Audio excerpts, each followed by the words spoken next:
Okay, so next one, Move. plus 100 kilos. Okay, as expected, Teddy Riner is not competing. Of course, everybody would like to see him compete, but he's not competing.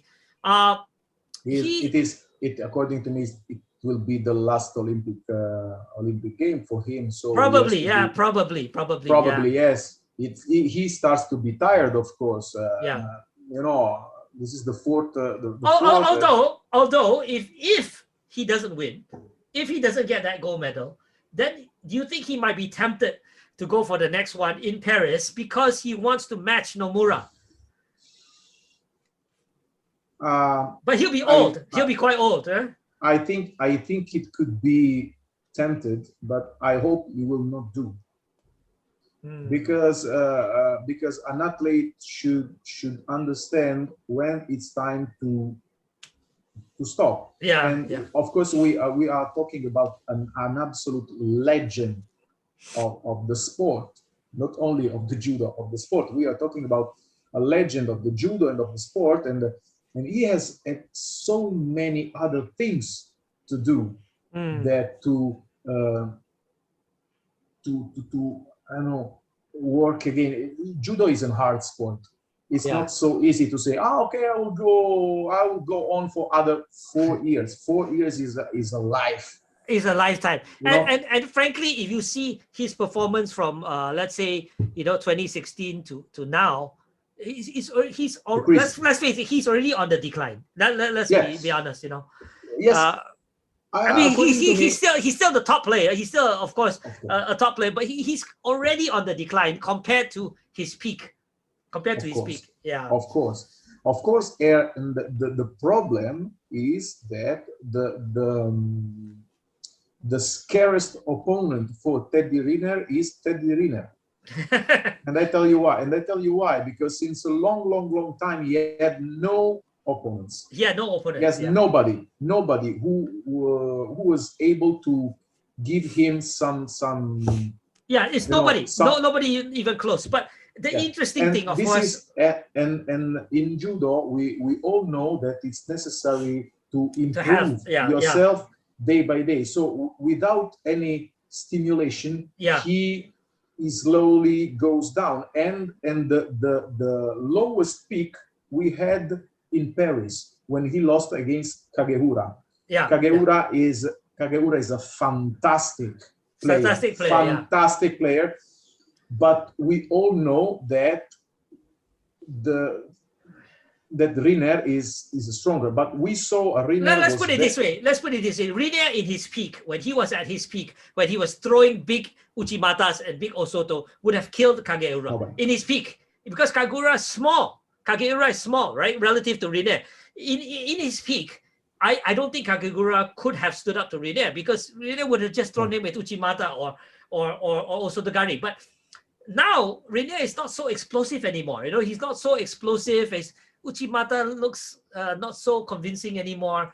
But also because people, when they fought against him, they just don't want to be thrown for Uchimata, and then he has to move for something like Ukiwaza or Sumigaeshi. Yeah, but Sumigaeshi, and people are wary of his Sumigaeshi already, and I don't know, his movement is sluggish also. He's just not very, at least in the recent competitions that we've seen him in.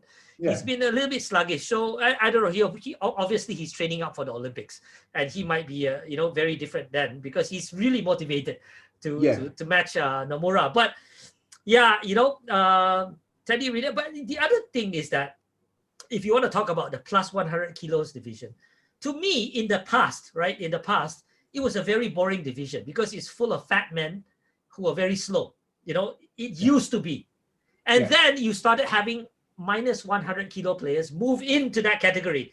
So you had Krepelek, you had Tushishvili, you had all those very athletic, slightly smaller, but very athletic players, And we have big men.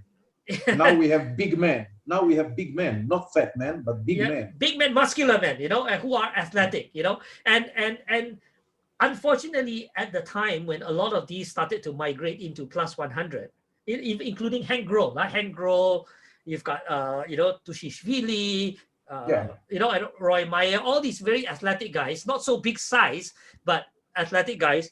Unfortunately, it coincided at the same time when Teddy Riner started slowing down his competition and almost not competing. I think there was one year, was it 2019 or when he didn't compete at all?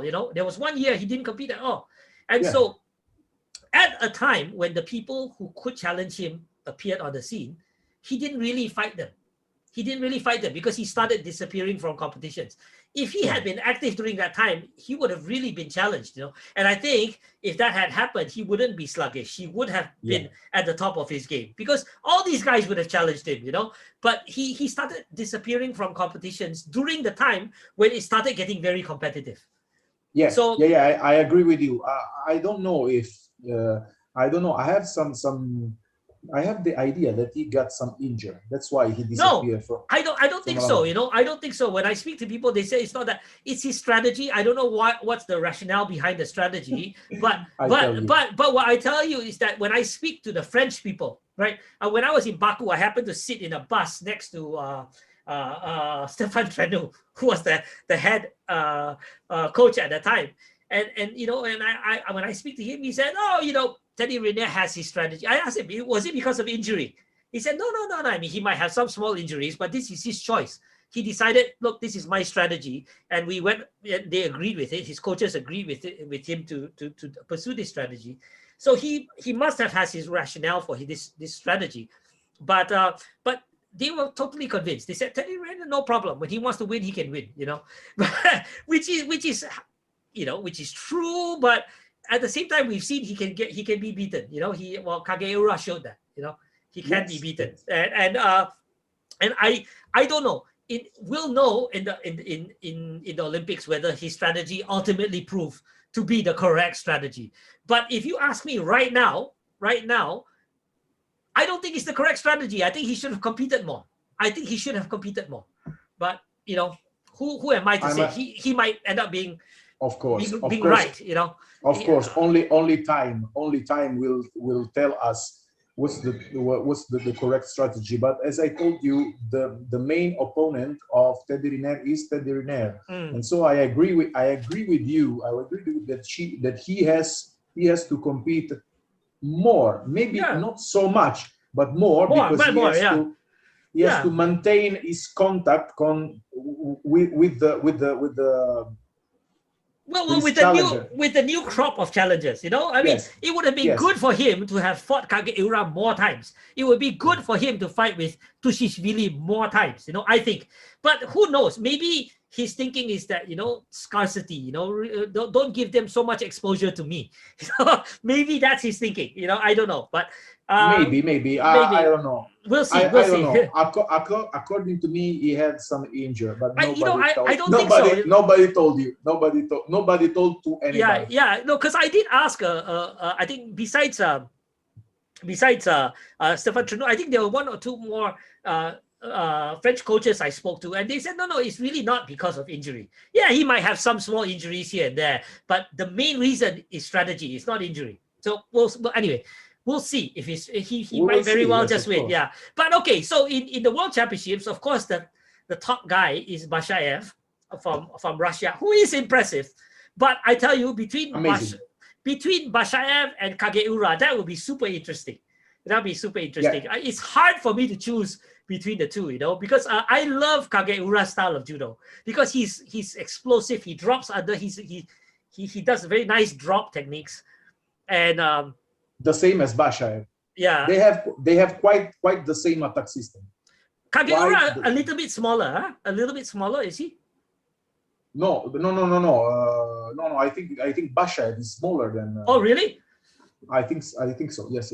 Bashaev is really small. Well, if you saw, I don't remember if it was Kazan or the one before when Bashaev beated Kerpalek. And they hug at the end of the match. You can see how small it is. Amazing. It was amazing. We know that Kerpalek is very tall, but it was an hug very amazing image. friendship, of respect, really. But I think he have they fought? Has Bashaev and Kageura fought before? I will go to watch, but I don't think so. Yes, they fought. They fought in 2018. This is a while back. This quite a while back, so it wouldn't be in your system. But Kageura and he fought at the IJF World Masters in Guangzhou, and Bashaev won. Yeah. So they also fought in 2018 in the Budapest Grand Prix, and Kageura won. So so they have one and in 2018. So we'll see. But I think it'll be between those two. I think it's either Kageura or Bashaev. Yes, for sure. Hard for me to choose between the two. What about you? Yeah, really. For sure, I will not mention Silva Rafael. I don't think. No, I don't think so. I don't think so, because I don't think he is at the level. I think these two guys will drop underneath him and throw him. I think these two. Yeah, and we have also another one who is very explosive, but he's not having good performances in the last period. It is Sasson from Israel. Yeah, Sasson, I always thought that Sasson is the type of guy who could potentially beat Riner. I always thought. I don't think so anymore. But I used to think that he could have. I'm sure that he can do it. I'm sure that, and I can tell you why. Because he's big enough. And he can drop. And he can drop. And he can drop. He can drop. While Bashaev is according to me, it's too small. Too small, yeah.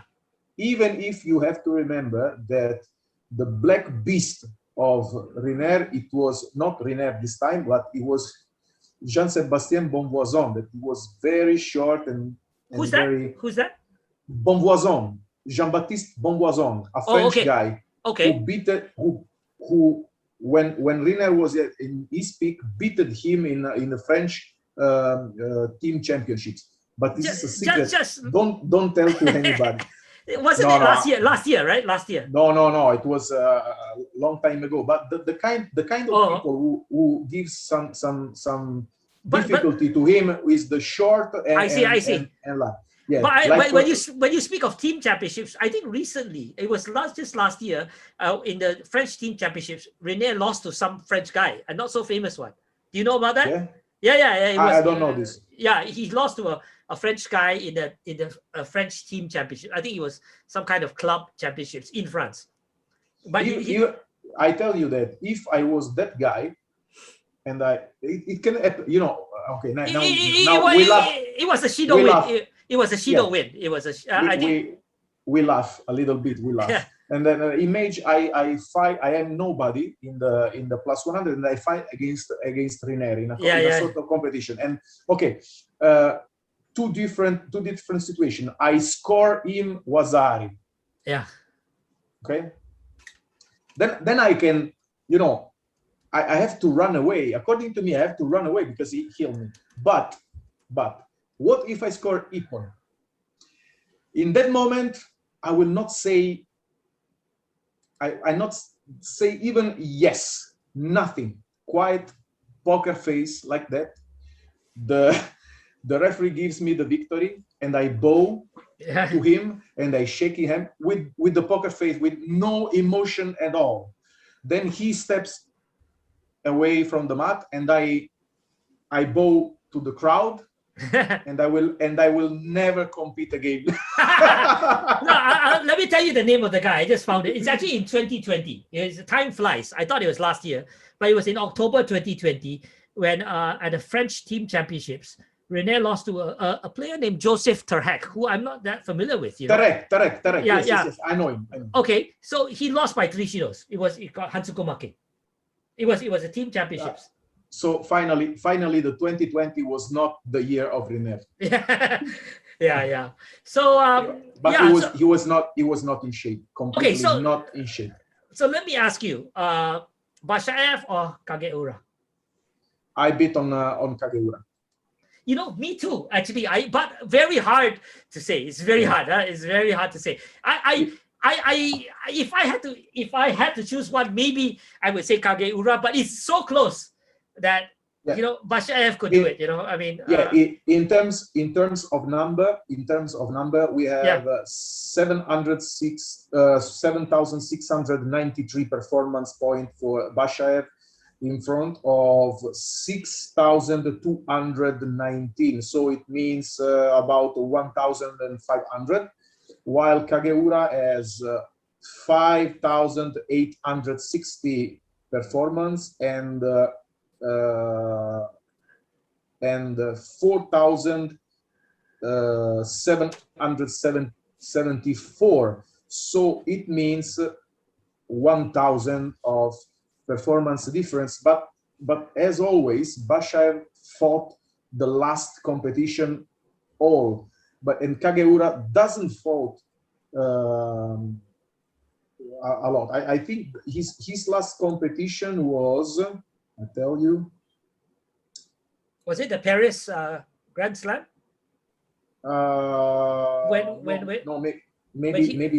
Maybe the Master. Maybe the Master. Let me see. Yeah, Kageura's last competition was, of course, and I was surprised actually that Japan didn't choose him for the Olympics. I was surprised. Tashkent Grand Slam. Tashkent Grand Slam, huh? Tashkent, and then he didn't compete in Georgia, and he didn't compete in Antalya, and he didn't compete in Kazan, while Bashaev competed everywhere. That's why maybe the lack of points. But if we speak about, for example, efficacy, we have 15% for Kageura, and we have for Bashaev, we have 12%. So they are very, very, very close, close. And what else is interesting? I tell you, I'm looking at actually historical results of Kageura's losses, right? And in the heavyweight division, he doesn't lose to the big fat guys. He lost to Hank Grohl in Paris Grand Slam in 2020, athletic guy. He lost to Lucas Krpelek, right? Athletic guy. He lost to Orsason, athletic guy. He lost to